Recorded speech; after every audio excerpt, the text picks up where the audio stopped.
With only 4 points to separate the two teams, this match is a mouth-watering encounter and everybody can't wait to see the quality on show on Sunday. So first off, let's delve into how Chelsea set up in and out of possession. So, on paper, Chelsea set up in the 4-2-3-1 formation, and they use this formation so they can press high and win the ball back. That's effectively Maresca's style of play.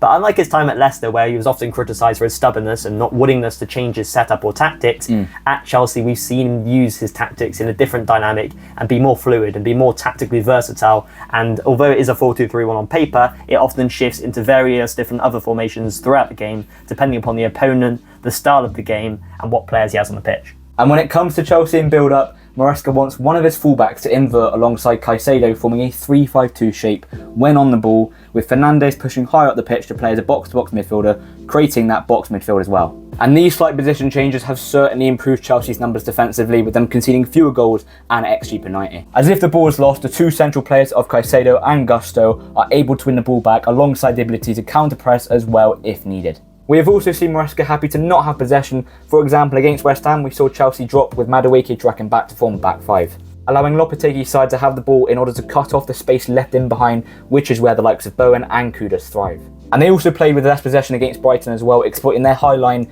getting in behind and creating chances. But the question is, how will Liverpool look to set up if Chelsea press high? Well, if Chelsea press high, they're going to leave their defence quite vulnerable to 1v1 situations. And Diaz, Jota and Salah will relish this, because who doesn't want to be 1v1 against their defender or their fullback? Although Arne Slot's style of play is a bit more reserved and a bit more controlled than Jurgen Klopp, so although these situations may arise quite often, they won't look to exploit them in the same way or in the same vein as they did under Jurgen Klopp. So if Chelsea do go for this approach, then Liverpool will look to use the two centre-backs of Van Dijk and Konate to bait Chelsea's press in, so then they can create space for their other players in behind. This, alongside both fullbacks being wide but deeper and the two pivot players dropping deep to become passing options, means that Liverpool have the numerical advantage when in build-up play, helping bait the opposition players in for the press. So against Liverpool, what we could see is Maresca happy for Arne Slot's side to have possession, similarly to their matches against West Ham and Brighton, where against West Ham they held 47% possession, and against Brighton they also held 41% possession.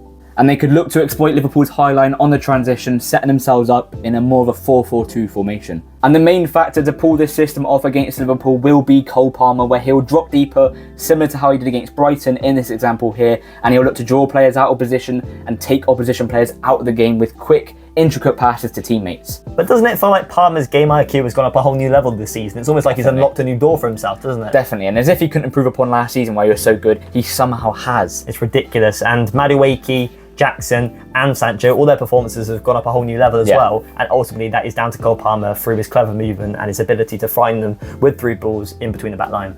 And the stats just further back this point up, with Palmer registering 3.04 key passes per 90 in the Premier League this season, along with 0.71 assists per 90 as well. Those stats have gone up from last season, which shows that he's developing his game as a footballer and he is thriving in Maresca's system. He's an astonishing player, and he's absolutely fantastic, and he'll certainly be a threat for Liverpool come tomorrow. Well, how will Liverpool break down a potential low block set up by Chelsea? Well, when in build-up, we may see Liverpool take a 4-2-4 shape, and they will certainly remain very patient with the ball. And they'll look to control possession by either dropping their wingers into the more central areas to receive the ball directly from the centre-back. So, for example, we may see Diaz come inside to receive the ball, Salah drops into the half space, Robertson pushes across slightly to form a back three, and Trent pushes up into the open half space and receives the ball there. And it's thanks to Salah's newfound positioning, Trent finds himself in a great position to cross, which is utilising his best attribute. Or because of the back three formed by Van Dijk, Konate and Robertson, we may see Diaz push out wide to receive the direct balls from Liverpool's defence, and this is where we can see Diaz draw Gusto out of position and get past him. Or he could link up with Jota, for example, which we've seen how effective that can be. For example, Liverpool's first goal against Wolves this season, we saw their clever play over on that left-hand side. And if it's not Diaz on that left-hand side, it would be Gakpo, and he'd be operating in the same fashion as Luis Diaz due to the similar attributes that both have. And due to Slot's system as well, we've seen a revitalised Diaz this season, much better than the one we saw last campaign. Definitely. For one, he's more potent in front of goal, which seems that he's worked on his finishing on the training ground,